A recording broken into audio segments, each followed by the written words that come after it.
Bonsoir. Je viens, ça faisait un petit moment que j'étais pas venu vous voir. Je viens vous faire un petit billet d'humeur sur tout ce que je vois, sur tout ce que je poste, sur tout ce que vous réagissez, sur vos commentaires, vos likes et tout ce qui va avec. Alors je vous le dis d'avance, c'est un bonheur pour moi, hein. Je veux dire, depuis maintenant 3 semaines, le soir où j'ai fait cette première vidéo, j'imaginais pas que ça allait se passer comme ça. Je vis des trucs de fou. Vous me gâtez, mais tous plus les uns que les autres. Je reçois des tas de reportages, je reçois des tas de vidéos, des messages en privé me demandant de faire ceci, de faire cela. Je suis en train de faire une vidéo pour deux petits Anonymous que j'adore, mes deux petits moustiques. Elles se reconnaîtront toutes les deux, mes deux anges. Je suis en train de faire cette vidéo. On m'a demandé d'intervenir, de parler devant, sur des forums, enfin, d'un truc de ouf. Moi qui faisais ça pour déconner le soir en disant que c'était possible de faire une révolution passive, ça m'a coûté 10 vidéos sur la révolution passive. En parlant de ça, je peux vous dire que je vais faire les deux derniers volets, le numéro 11 et le numéro 12, ça sera d'une seule traite. Je la ferai le soir de Noël. Je m'arrangerai pour la faire le soir de Noël. Ce que j'aimerais, c'est que tous les gens qui vont la voir et qui vont être présents devant cette vidéo, au passage, s'ils peuvent venir leur enfant, qu'ils écoutent aussi, parce que ça s'adresse à eux. Je veux dire, la façon ultime de faire ce que moi je dis qu'il faut faire, c'est envers et contre tout avec nos enfants. Voilà, ça c'est un aparté pour la suite. Donc je disais, je vois des billets d'humeur. Alors bon, il y a des trucs qui me scandalisent, hein, comme tout le monde. J'ai vu plusieurs personnes qui m'ont posté le fait que le Secours catholique, la Croix-Rouge, les Restos du Cœur, tout ça vous file de la bouffe qui est avariée. Alors ne vous en étonnez pas, comme je l'ai dit, c'est toute la merde qu'on ne réussit pas à vendre qu'on vous donne. Je veux dire, la charité maintenant, c'est les poubelles. Si vous avez votre dignité, refusez. Je sais que c'est difficile de parler comme ça, mais refusez. Refusez-le sur le moment et dites que c'est indigne, quoi. En plus, quand on voit les messages que nous envoient ces associations, où maintenant il faut arriver avec des papiers, si on touche le machin de ceci, si on est au-dessus de cela, si on a tant d'enfants. Moi je connais un mec qui s'appelle Coluche, et qui est mort, mais qui doit faire des loopings dans sa tombe quand il voit ce qu'on a fait des Restos du Cœur. Au passage, il y a quelqu'un qui me disait un truc très pertinent, j'aimerais savoir ce que ça coûte la tournée des enfoirés, hein, et savoir si c'est votre pognon qui fait que des gens qui sont déjà goinfrés viennent sur scène chanter soi-disant pour la misère, et au passage, il faut un peu la promotion pour certains de leur carrière qui bat un peu de l'aile, ou alors façon de se montrer, histoire de dire qu'on n'est pas ce qu'on est tout le reste de l'année. Ça, on a compris, c'est une hypocrisie. Moi, les Restos du Cœur, quand j'ai connu ça, c'était un truc, on rentrait, c'était un établissement, on s'asseyait, il y avait un mec qui venait, il te filait à bouffer, tu repartais. Voilà, c'était ça, les Restos du Cœur. Après, on a commencé à filer de la bouffe, on s'est mis d'accord avec les centrales d'achat, avec les supermarchés qui nous faisaient la mendicité, on récupérait la merde. Là, maintenant, ils nous filent carrément les poubelles. Et, au passage, il y a cette tournée qui est tous les ans, et qui passe, et je sais pas combien ça coûte, et je sais pas combien ça rapporte. Et avoir le fonctionnement et le nombre de personnes que ça fait vivre, je peux dire que le Resto du Cœur, ça fait pas vivre que les SDF. Et ça donne pas à bouffer que aux SDF. Alors je trouve légitime que pour des gens qui travaillent, ils gagnent de l'argent, mais enfin, ça on pourrait en reparler, et en reparler en détail. Je serais curieux d'aller mettre le nez dans ce genre de compte. Voilà, après je reçois plein de posts de gens qui me disent ouais, il faut faire la révolution, il faut faire ceci, il faut aller dans la rue, il faut tuer tout le monde, il faut casser tout. Oh les gars, calmez-vous.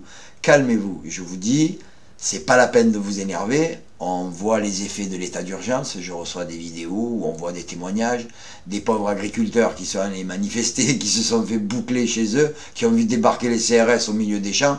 Alors ceux-là, quand ils arrivent dans les champs, je sais pas comment ça peut se faire, ce genre de truc. Mais quand ils débarquent là-bas dans les champs, les CRS, je peux vous dire que c'est pas pour rien. Et en l'occurrence, la femme que j'ai vue témoigner, ils ont fait comme s'ils étaient venus arrêter le grand baron de la drogue. C'était un truc hallucinant. Voilà, donc ça vous en dit long sur les prochaines exactions. Alors, on va revenir un peu sur tout ce qui se passe, sur tout ce qu'on commande. Moi, je vois plein de gens qui m'envoient des posts, je partage, je like parce que c'est doué de bon sens. Après, moi, tout ce qui a des relents de racisme, de fascisme, tout ce qui est lié au FN, je veux faire d'a priori sur personne. Chacun a ses convictions et chacun a ses idées. Moi, ce que je veux que vous compreniez, c'est que je suis l'ami à tout le monde, j'aime tout le monde, et je considère que tout le monde a le droit d'élever une voix et de dire ce qu'il pense dans cette société. Peu importe le biais par lequel ça passe. Je sais que vous n'êtes pas comme les gens que vous êtes supposés représenter. Pardon, et comme les gens qui sont supposés vous représenter. Je lis à travers vos posts, c'est pertinent, c'est intelligent, c'est drôle, vous êtes réceptif à l'humour noir, vous êtes réceptif à l'humour misogyne, vous êtes réceptif à l'humour machiste. Je veux dire, c'est un bonheur. Je suis passé en 15 jours de 68 amis à plus de 480. Je veux dire, tous les jours, et puis j'essaye de parler avec tout le monde, j'essaye de commenter tout le monde, de liker tout le monde, je me mêle de ce qui ne me regarde pas, je viens mettre mon grain de sel. Et apparemment, ça plaît, donc je vais continuer à le faire. Il y a des gens qui me disent, c'est une bouffée d'oxygène. Non, c'est une bouffée de merde, parce que moi, ce que je fais, c'est que je remue la merde. Voilà, et j'adore quand vous la remuez avec moi. Après, je reçois aussi plein de trucs, de la musique. Alors, il y a des gens qui me postent de la musique. Ils ne savent pas à quel point ça me fait du bien, la musique, parce qu'en plus... J'ai un mec qui me poste de la musique, Lorenzo, il se reconnaîtra, il me poste de la musique du heavy metal, mais en dehors de ça, il me poste de la musique des années 70 que j'écoutais quand j'avais, quoi, je devais avoir 12 ans. Surtout les Pink Floyd, les Doors, tout ça, c'est un bonheur. Alors je le remercie parce que comme je suis un gros feignant et que j'ai tout ça sur mes disques durs et que j'ai la flemme de les brancher, je fais tellement de trucs en ce moment, je suis en train de m'occuper de mon magasin, je suis en train de faire les enseignes, je fais un tas de choses. Mais je trouve le temps de vous répondre parce que ce que vous dites, ce que vous faites, ce que vous pensez, c'est intéressant.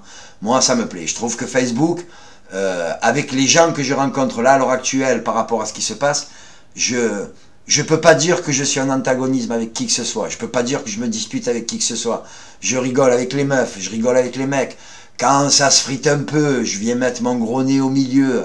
Ça s'arrange en général très courtoisement, ce qui m'étonne parce que Facebook, moi je suis allé sur des groupes, je peux vous garantir que j'ai passé des soirées à écrire des noms d'oiseaux. Mais quand je dis des noms d'oiseaux, c'est des insultes que même moi ici je répéterai pas. Je les écrivais mais je ne les répéterai pas. Donc voilà, je vous explique ce que je vis en ce moment par rapport à vous, les sensations que j'éprouve, tout ce que vous me faites éprouver, tout ce que vous me faites connaître, parce que je veux dire, la somme des informations que je reçois, c'est vachement important, et c'est surtout un volume incroyable.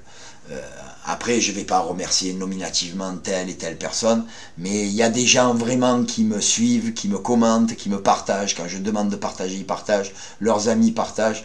C'est un bonheur, quoi. C'est une chaîne. Et moi, je suis en train d'essayer de créer un réseau, pas un réseau privilégié, mais un réseau où des gens comme vous, et je vous dis, c'est pas pour vous beurrer la tartine ou pour vous passer la main au cul, bien qu'il y en a certaines, je vous garantis que je délire. Mais bon, ouais, ça aussi, il faudrait que j'en parle. Parce que, je veux dire, des contacts, j'en ai, mais plein. Et surtout des femmes. Je sais pas, les mecs qui sont peut-être réfractaires, pourtant j'envoie les invites. Mais les femmes qui arrivent, que je prends en contact, c'est un bonheur, quoi. Vous êtes belle, intelligente. Je veux dire, moi j'ai une galerie de portraits dans mes amis, au niveau des meufs. Je peux dire que je fais un concours avec qui veut. Là, je prends qui veut sur les galeries de meufs, et c'est des gens d'horizons aussi divers que nombreux, et c'est des gens qui, en dehors d'être, des personnes qui, en dehors d'être belles, sont intelligentes, ce qui est très rare chez les femmes, enfin, pas rare. Ce qu'on leur reproche souvent, c'est d'être belles sans être intelligentes. Moi, je peux vous dire qu'il y en a plein, mais plein, qui sont non seulement belles, mais qui sont non seulement intelligentes. Et je les remercie et de leur pertinence, de leur humour, parce que les mecs, prenez-en de la graine, les meufs, elles ont plus d'humour que vous, et elles sont plus portées sur l'autodérision. Je vois certains posts très osés, et je me dis qu'il faut avoir vraiment des couilles en étant une femme pour oser poster des trucs comme ça. Mais ça reste toujours grossier, mais jamais vulgaire. Il n'y a pas de vulgarité chez toutes les meufs qu'il y a dans ma liste d'amis. Voilà. Je peux le dire pour avoir parlé avec quasiment toutes. Et c'est, comme je vous dis, c'est un bonheur. Donc voilà, je vais continuer à donner mes billets d'humeur, hein, un peu de temps en temps comme ça. Le travail va me prendre beaucoup de temps quand l'année va recommencer, mais je vais continuer. De toute façon, je vais marteler avec la révolution passive. Je ne veux pas lâcher ça. Je vais vous traquer jusqu'à temps que vous adhériez à ça, parce qu'en plus, c'est simple, c'est facile, c'est vraiment facile de les renverser, croyez-moi. Si je vous le dis, c'est pas du pipeau. C'est un truc tellement con que ça en est même indécent. Voilà, j'ai remercié à peu près tout le monde. J'ai pas nommé qui que ce soit en dehors de certaines personnes qui vont vraiment donner un truc précis. Pour le reste, je reviendrai peut-être pas ce soir, mais certainement demain soir, pour vous livrer encore un billet d'humeur et pour vous dire que je m'éclate, je me régale, vous êtes vraiment... C'est un bonheur, voilà. Je pensais pas que Facebook pouvait être comme ça. Et c'est grâce à vous en partie. Moi, je fais que véhiculer certaines choses, et vous êtes les moteurs, parce que je vois le nombre de personnes qui relaient ce que je dis, ce que je fais, ce que je commente. C'est vraiment chapeau bas à tout le monde. Je vous aime, les mecs, les meufs, et je vous dis à très bientôt.